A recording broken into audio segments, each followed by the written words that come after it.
व्यवस्था को कर रहा है खोखला।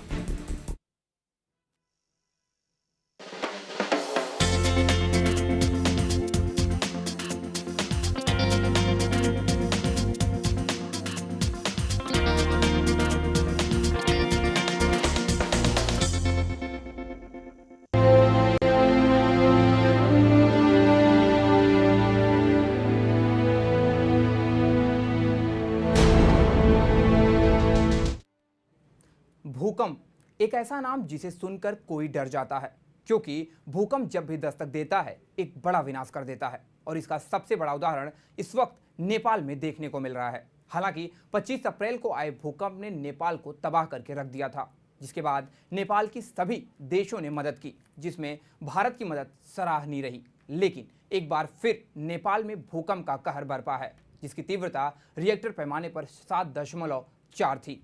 हालांकि इस भूकंप के झटके नेपाल के साथ साथ देश के कई प्रदेशों पर भी महसूस किए गए, लेकिन एक के बाद एक लगातार आ रहे भूकंप से अब हर कोई डरा हुआ है कि यह विनाशकारी भूकंप आखिर कब रुकेगा।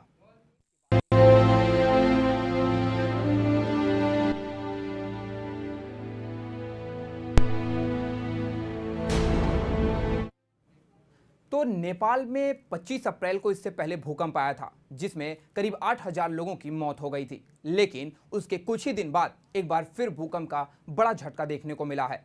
वहीं अब तक कुल नेपाल में 150 से ज्यादा बार भूकंप के झटके आ चुके हैं, जिनका रिएक्टर स्केल पर अगर मात्रता की बात की जाए तो वो 4 दशमलव के ऊपर से लेकर और 5-6 के बीच में देखे गए हैं। और हर बार कहीं ना कहीं थोड़ा बड़ा नुकसान जरूर हुआ है। वहीं अब एक बार फिर बड़ा भूकंप आया है। हालांकि इसका 3 केंद्र थे, जिसमें 2 नेपाल में थे और 1 केंद्र अफगानिस्तान में था, जिसमें रिएक्टर पैमाने पर नेपाल के केंद्र में एक जगह पर तीव्रता 7.3 थी और दूसरे की तीव्रता 6.2 मापी गई थी। और इस भूकंप की जो केंद्र था वो जमीन में 18 किलोमीटर नीचे था। लेकिन उसके बाद भी इस भूकंप से अब तक 28 से ज़्यादा लोगों की नेपाल में मौत हो चुकी है, जबकि 300 लोग घायल हो गए हैं। वहीं इस भूकंप का असर यूपी में भी दिखा, जहां पर भूकंप से एक व्यक्ति की मौत हो गई और कई लोग घायल हो चुके हैं।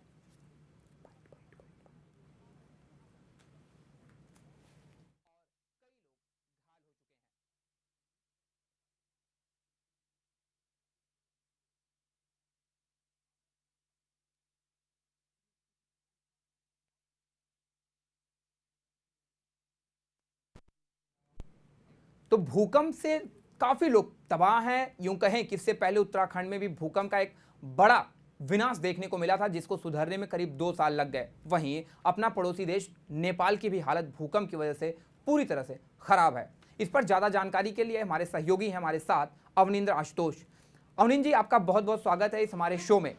और जानना चाहेंगे जी अवनिंद्र जी, जानना चाहेंगे कि जिस तरीके से एक के बाद एक लगातार भूकंप आ रहे हैं, जिसमें जान माल दोनों का खतरा बना हुआ है, ऐसे में क्या अंदेशा लगाया जा सकता है कि ये क्यों हो रहा है? आखिर इतनी बड़ी तबाही क्यों आ रही है, वो भी सिर्फ नेपाल में? क्योंकि अब तक पैमानों की बात की जाए तो करीब करीब 150 बार भूकंप के झटके आ चुके हैं।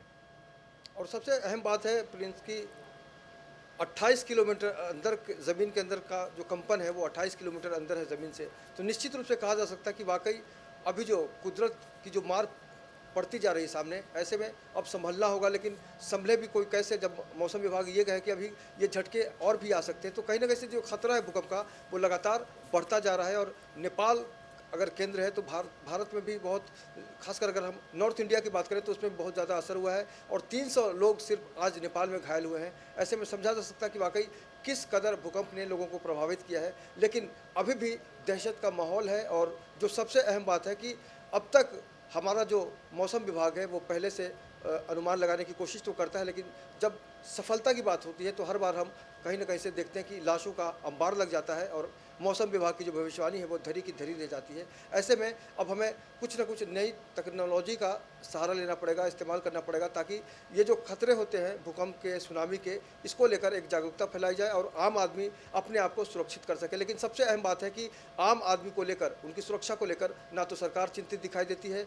ना ही कोई प्रशासन की तरफ से कोई कार्रवाई देखी जाती है जागरूकता को लेकर। लेकिन भारत ने साफ साफ कहा है। खासकर अगर हम राजनाथ सिंह की बात करें तो उन्होंने साफ कहा कि एक बार फिर से हम नेपाल को मदद करेंगे। लेकिन भारत सरकार की अगर हम जो सवालों को घेरे में रखना चाहेंगे, क्योंकि उत्तर भारत की बात करें हम तो अब तक सरकार की तरफ से कोई भी बड़ा बयान नहीं आया है। संवेदना ज़रूर प्रकट कर दी है इस देश के राष्ट्रपति ने और प्रधानमंत्री ने। तो आम आदमी के अंदर अभी जो दहशत है, डर है, उसको लेकर किसी तरह की एक कार्रवाई जो होनी चाहिए उनको सहायता देने की, उसमें अभी भी कमी देखी जा रही है। लेकिन ये सच है राजकुमार की आने वाले दिनों में ये जो खतरा है और भी बढ़ सकता है। अगर हम हिंदुस्तान के अलावा पाकिस्तान की बात करें, अफगानिस्तान की बात करें तो वहाँ भी जलजला आया हुआ है तूफान की शक्ल में। लेकिन जो सबसे ज़्यादा नुकसान हुआ है फिलहाल वो है भारत में। अवनीश जी एक चीज़ और जानना चाहेंगे कि लगातार भूकंप के झटके से पहले भी आए थे। अगर उत्तराखंड में सबसे अभी तक की सबसे बड़े विनाश की बात की जाए तो उत्तराखंड में थी, जहाँ पे एक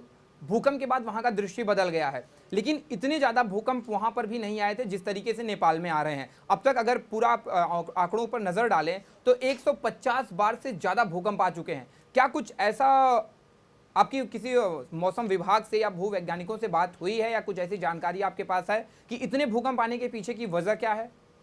अगर हम मौसम विभाग की बात करें तो मौसम विभाग ने सिर्फ चेतावनी दी है कि आने वाले समय में भी कुछ दिनों तक लोगों को संभल कर रखना होगा।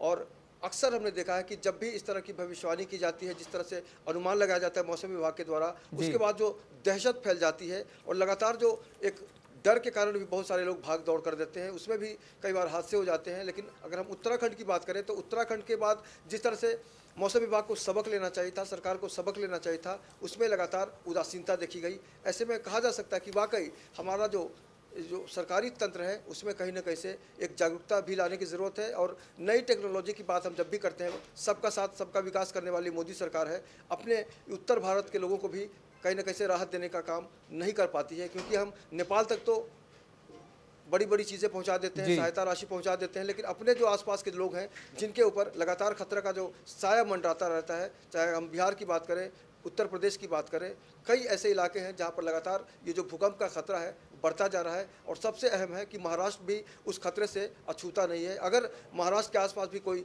अनहोनी होती है तो समझा जा सकता है कि वाकई कितना बड़ा नुकसान होगा। लेकिन जो जागरूकता होनी चाहिए, जो इच्छा शक्ति होनी चाहिए सरकारी तंत्र की, उसमें लगातार कमी देखी जा रही है। कमी कहीं ना कहीं सरकारी तौर पर देखी जा रही। चेतावनी हमेशा सरकार की तरफ से, मौसम विभाग की तरफ से दी जा रही, लेकिन उस हिसाब से तैयारियां नहीं दिख रही हैं। मतलब अगर कुछ भी यहाँ पे बड़ी परेशानी होती, क्योंकि मुंबई भी हमेशा खतरों के निशाने पर रहा है और भूकंप के लिए भी चेतावनी दी गई है, लेकिन अभी तक प्रशासन की तरफ से ऐसा कुछ रवैया नहीं दिख रहा है कि जिससे अगर कोई भी आपत्ति आती है तो उसके लिए लड़ने के लिए वो तैयार हो सके। अवनीश जी, आप बने रहिए हमारे साथ। आपको हम ले चलते हैं मौसम विभाग के 2 अधिकारियों की एक बयान को सुनाते हैं, क्या कुछ कहना है इस पूरे भूकंप को लेकर, उनका बाइट सुनते हैं उनकी। तौर से उत्तरी बिहार में इसकी तीव्रता अधिक है और गंगटोक में चूंकि वो नज़दीक है सबसे अधिक है, 8 की तीव्रता है। पटना में 7 की है, गोरखपुर में 7 है और लखनऊ में 6।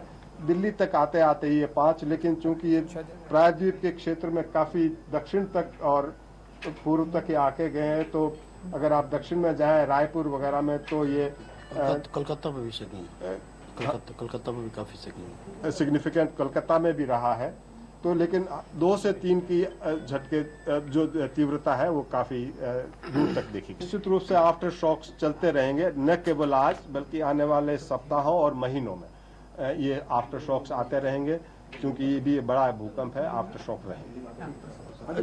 जब ये 25 अप्रैल को जब ये मेन शॉक हुआ था 7.9 का, हमारे ये डाटा सेंटर ने बताया था कि ये आफ्टर शॉक चलेंगे और चलते रहेंगे, क्योंकि जब 7.9 अर्थक्वेक हो गए तो इसका आफ्टर शॉक का सीक्वेंस काफ़ी दूर तक चलेगा। और ये कहते हैं इसको ऊर्जा का ट्रांसफ़र, एनर्जी ट्रांसफ़र, तो ये उसी रप्चर जोन के इर्द गिर्द में है, थोड़ा साउथ ईस्ट इसका एक्सटेंशन है और towards the Indian border states के करीब है। पहले 80 किलोमीटर नॉर्थ वेस्ट था मेन शॉक। ये जो शॉक्स हुआ है, जो ट्रिगर्ड शॉक है, ये 60 kilometre south east of the Kathmandu है। तो अभी ये जो 7.4 का शॉक्स है, उसके बाद ही 6.4, 5.3 और 4.8 तक आफ्टर शॉक्स आए हैं। अभी झटके छोटे छोटे आएंगे और इसके लिए एहतियात बरतना है। जहां तक जान माल का नुकसान है, पहले से जो स्ट्रक्चर कमज़ोर हो चुके होंगे, क्रैक्स होंगे, तो उसे एहतियात बरतनी पड़ेगी वहाँ, क्योंकि अभी ये सीक्वेंस चलेंगे। पहले भी हम लोग कहे थे कि ये सीक्वेंस महीनों चल सकता है, वर्षों चल सकता है, डिपेंडिंग की अर्थ के किस तरह से कंडीशन है। एनर्जी जब तक पूरी तरह से क्षय नहीं हो जाती, इसकी डेसिपेशन नहीं हो जाता, छोटे छोटे शॉक आएंगे। बीच में जहाँ जहाँ इसको एस्पेरिटी और कॉम्पिटेंट जोन मिलेंगे वहाँ बम मार्क करेगा। अभी 4.8 है, बीच में 5.1 भी हो सकता है, 5.2 भी हो सकता है। जिस तरह से रॉक के अंदर जो है मटेरियल्स उसको स्ट्रॉन्ग मिलेगा तो स्ट्रॉन्ग अर्थ को, ऐसा अभी कोई कोरिलेशन नहीं है। मौसम का दूसरा ये है, आप जानते ही हैं। तो अभी ये है कि राहत कार्य जो है ट्रिगर्ड हो गए होंगे चारों। कहिएगा कल से भी तो आंधी तूफान आ रहा था दिल्ली में, तो उसके साथ अभी कोरिलेट करना इस तरह से करके अभी ठीक नहीं है। तो अभी हम लोग इसको एनालिसिस कर रहे हैं, पूरी टीम लगी हुई है। जो भी डाटा आपको होगा, हमारे डीजी साहब ने जो तो महानिदेशक मौसम विभाग के महानिदेशक राठौड़ का कहना है कि इस तरीके से भूकंप के झटके भी आते रहेंगे। हालांकि इन्होंने ये भी साफ नहीं किया कि इसके आने के पीछे की क्या वजह हो सकती है। जो लगातार एक के बाद करीब 150 बार अब तक आ चुके हैं भूकंप के झटके, उसके पीछे की सही वजह ये भी नहीं बता पा रहे हैं। आशुतोष जी, इस बात से आप कितना ताल्लुक रखते हैं कि कहा जाता है कि जब प्रकृति के ऊपर एक बड़ा बोझ बनता है तो कहीं ना कहीं प्रकृति विनाश की तरफ दौड़ती है, और जब प्रकृति का विनाश दौड़ता है तो वहां पर सभी साइंस और सभी टेक्नोलॉजी फेल हो जाती है।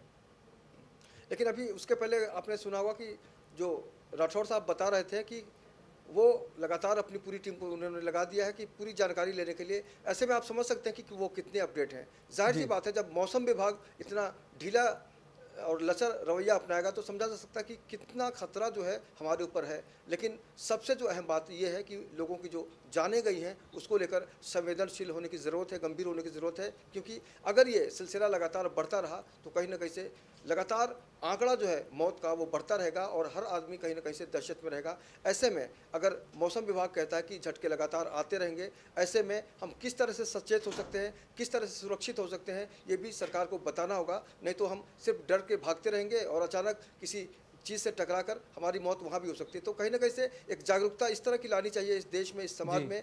अगर हम उत्तर भारत की बात करें तो उत्तर भारत में जो एक दहशत का माहौल है उससे भी कहीं ना कहीं से आसपास का पूरा इलाका जो है वो थर्राया हुआ है। अगर हम बिहार की बात करें, झारखंड की बात करें, तो हमारे पास बहुत सारी सूचनाएं आ रही हैं लगातार उत्तर भारत से कि लगातार अभी भी खतरा बहुत ज़्यादा बढ़ता जा रहा है और धरती कई जगह धरती फट गई है। ऐसे में समझा जा सकता है कि ये जो रिक्टर स्केल का जो पैमाना है वो कितना मजबूत है। जी, और यूपी में भी अब तक 1 लोगों की मौत हो गई है, वहीं बिहार में करीब 10 लोगों की मौत की खबर आ रही है। तो ये आपने एक सही पॉइंट वहाँ पर कहा कि जितनी मौतें भूकंप से ना होंगी उससे ज़्यादा अगर भगदड़ से हो जाएंगी, अगर लोगों में इसके लिए जागरूकता नहीं होगी, क्योंकि भगदड़ के आशंका हमेशा बनी रहती है। इससे पहले भी जब सुनामी आया था तो सुनामी से मरने वालों की संख्या में कहीं ना कहीं ज़्यादा भगदड़ से मरने वालों की संख्या थी। और ख़ासकर जो कुछ गाँव इलाके होते हैं वहाँ पर लोगों को ये नहीं पता होता कि भूकंप आने से क्या कुछ एहतियात बरतने चाहिए, क्योंकि जो गांव का इलाका होता है वो वहाँ पे ज़्यादातर ज़मीनें खाली होती हैं। और भूकंप अगर आता है, अगर खाली ज़मीन है आपके पास, आपके जहाँ पर आपका घर है आसपास में, तो शायद आपके बचने की चांसेस ज़्यादा रहते हैं। हालांकि बड़े महानगरों में हर तरफ बिल्डिंग है, हर तरफ इमारतें हैं, तो ऐसे में वहाँ बचना थोड़ा मुश्किल है। लेकिन जागरूकता की ज़रूरत कहीं ना कहीं ज़्यादा ज़रूरी है भूकंप के तमाम उन चीज़ों से लेकर। तो जो यूपी बिहार के लोग हैं या जो ग्रामीण लोगों हैं उनको किस तरीके से जागरूकता सरकार द्वारा फैलानी चाहिए?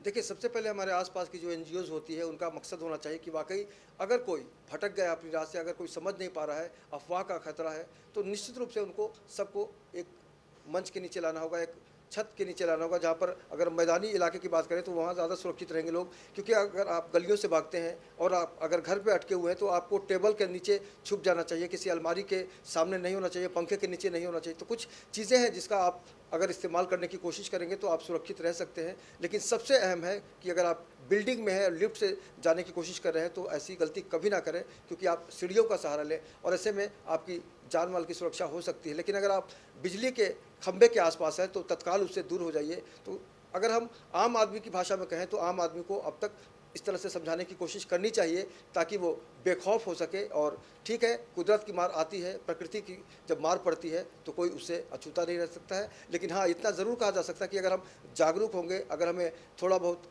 ये पता होगा कि हम कैसे बचा सकते हैं खुद को, अपने आसपास के लोगों को, तो हम उसका ज़रूर ज़्यादा से ज़्यादा फ़ायदा उठा सकते हैं। लेकिन अगर हम डर जाएंगे तो डर के आगे कुछ भी नहीं है और सिर्फ मौत है। हालांकि फिल्मों में कहा जाता है कि डर के आगे जीत है, लेकिन प्रकृति की मार जब पड़ती है तो भागना बहुत मुश्किल पड़ जाता है, धरती भी छोटी पड़ जाती है। राजकुमार जी, आपने सही कहा कि जो प्रकृति की मार है उसके आगे हर कोई बेबस हो जाता है।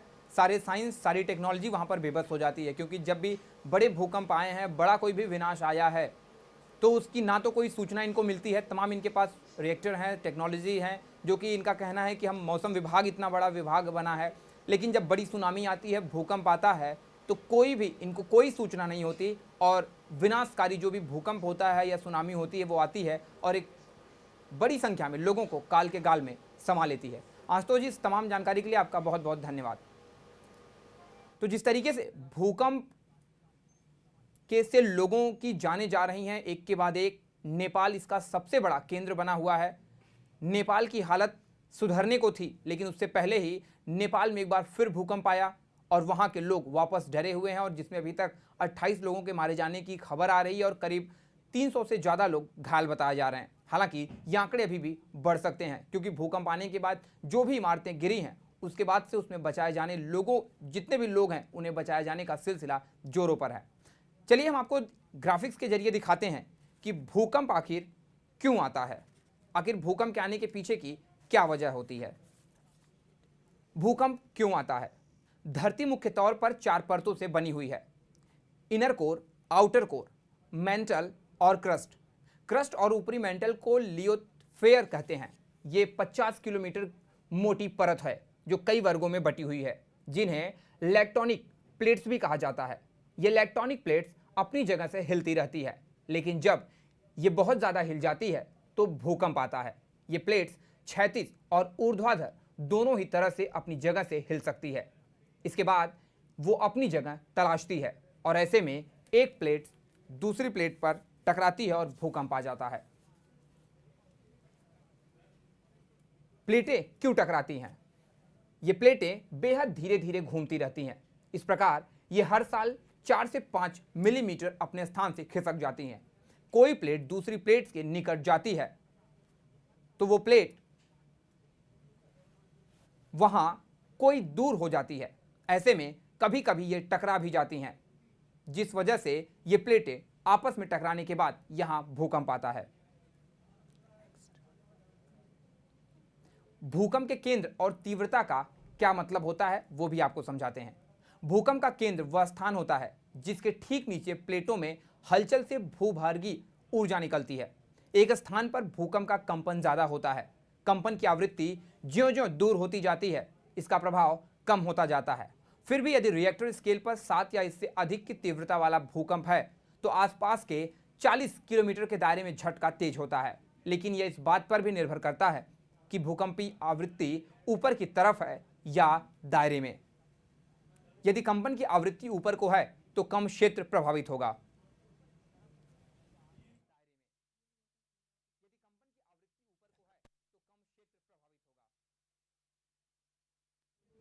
जीएल गौतम,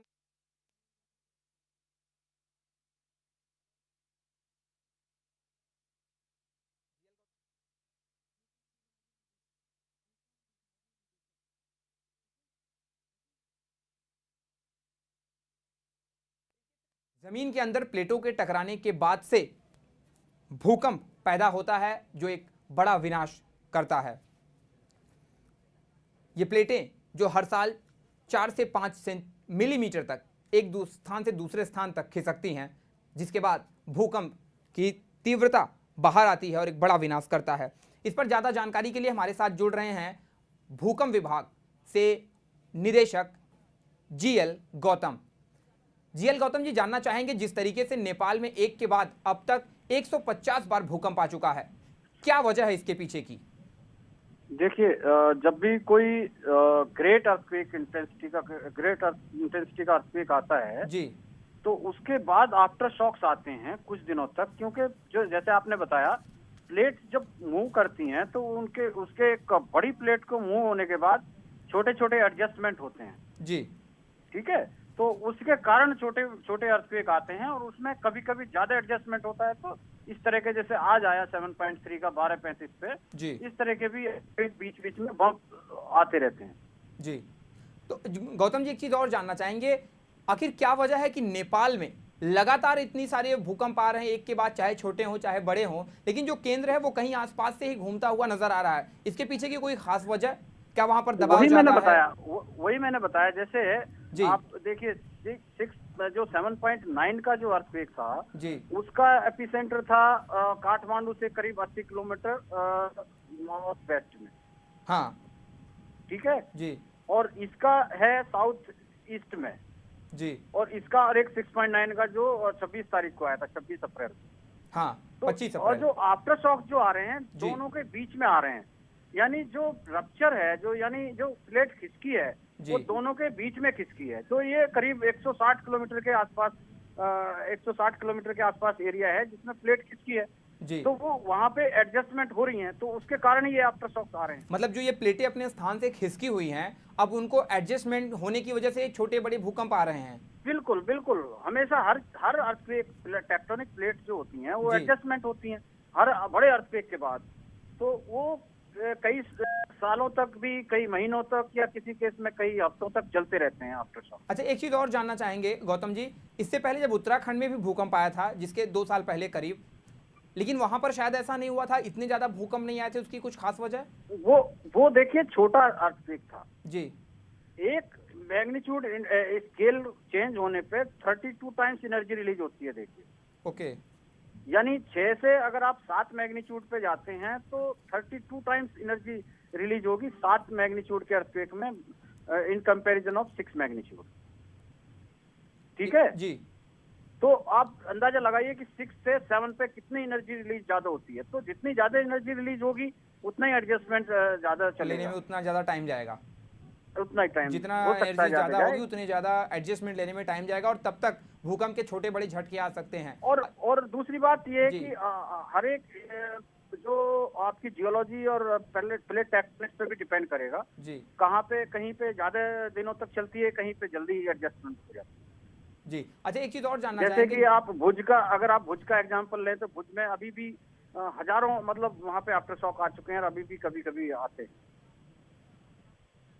जी गौतम जी एक चीज और जानना चाहेंगे, अभी भी मौसम विभाग की तरफ से चेतावनी दी जा रही है कि अभी भी झटके और आ सकते हैं, तो क्या कुछ आप लोगों के पास ऐसा आंकड़ा है, कुछ ऐसी जानकारी है कि कब तक? देखिए अर्थक्वेक की ना तो प्रिडिक्शन पॉसिबल है ना फोरकास्टिंग पॉसिबल है। ओके। अभी तक लोग लगे हुए हैं, साइंटिस्ट लोग लगे हुए हैं, लेकिन अभी तक कहाँ, कितना बड़ा और कब, कोई इसका प्रेडिक्शन नहीं हो जानकारी सकता। अभी तक नहीं बता सकता। इसलिए ये नहीं कहा जा सकता कि कब तक चलेंगे, कितना चलेंगे। हम लोगों को ये वार्न करते हैं कि जो आफ्टर शॉक्स आर कंटिन्यूइंग, और जो बिल्डिंग टूटी हुई है, डैमेज है या पुअर है, उनमें ना रहें, मतलब जो एपिसेंटर रीजन के आसपास वाले इलाके, मतलब पुरानी जो भी इमारतें हैं उससे दूर रहें, क्योंकि कभी भी वहाँ इनके पे भूकंप आ एपिसेंटर सकते रीजन हैं। के आसपास। हाँ हाँ। और इसका कोई भी उसमें मान लिया कोई बिल्डिंग क्रैक हो गई, जी वो तो अगले छोटे झटके में भी गिर सकती है ना वो। जी हाँ, अगर बिल्डिंग क्रैक है तो कहीं ना कहीं तो छोटा सा भी इस झटका तरह लगता की है। हम चेतावनी देते हैं, अदरवाइज ऐसी कोई चेतावनी नहीं देते कि पहले अर्थक्वेक आ जाएगा, कल को आएगा, या कितने बजे आएगा, या कब आएगा। जी मतलब अभी ऐसी कोई टेक्नोलॉजी मौसम विभाग के पास नहीं है नहीं, कि वो इस तरीके से उसका पूर्वाग्रह बता सके कि कब भूकंप आने वाला है। नहीं नहीं जी। मौसम विभाग नहीं, किसी वर्ल्ड भर के अंदर मेरी जानकारी के हिसाब से नहीं है अभी तक। मतलब कहीं ना कहीं अभी भी प्रकृति के आगे ये कह सकते हैं कि साइंस छोटा पड़ रहा है। ये कह सकते हैं, क्योंकि अर्थक्वेक पे फोरकास्टिंग या प्रेडिक्शन अभी पॉसिबल नहीं है। जी जो भी हम कर सकते हैं वो एरिया ये कर देते हैं, जो कि हमने जोन डिवाइड किए हुए हैं। तो zone 5 is most earthquake prone area, फिर जोन 4 है, जोन 3 है, जोन 2 है। वो जोन 2 सबसे लीस्ट अर्थक्वेक प्रोन एरिया है, जोन 3 उसके ऊपर है, जोन 4 और ज्यादा अर्थक्वेक प्रोन एरिया है, zone 5 most earthquake prone area है। तो इस तरह से डिवाइड कर रखा है, लेकिन वहाँ पे एक्टिविटी चलती रहती है। तो वो, लेकिन कब, कितना बड़ा, कहाँ आएगा, जैसे मैंने कहा, वैसे अभी तक कहीं कोई नहीं बता सकता। ठीक है, सब मिलाकर। हाँ जी गौतम जी, तमाम जानकारी देने के लिए गौतम जी आपका बहुत बहुत धन्यवाद। तो सब मिलाकर भूकंप का जो झटका है वो कभी भी आ सकता है, और गौतम जी ने एक बात कही कि अभी भी भूकंप या मौसम विभाग इंडिया ही नहीं बल्कि पूरे वर्ल्ड में किसी के पास ऐसी कोई टेक्नोलॉजी नहीं है कि इसकी पूर्व सूचना दी जा सके कि कब, कहां और कैसे भूकंप आएगा और उसकी तीव्रता क्या होगी। इसीलिए लोगों को चेतावनी दी जाती है कि वो अपने पुराने घरों से या जहां पर भी उन्हें खतरा महसूस हो वहां आसपास ना रहें, बाहर रहें और अपने आप को एक सेफ जगह पर, खुली जगह पर रखने की कोशिश करें। लेकिन सवाल ये पैदा होता है कि आखिर लोग कब तक अपने घरों के बाहर रह सकते हैं? आखिर उन्हें अपने घर में तो जाना ही होगा।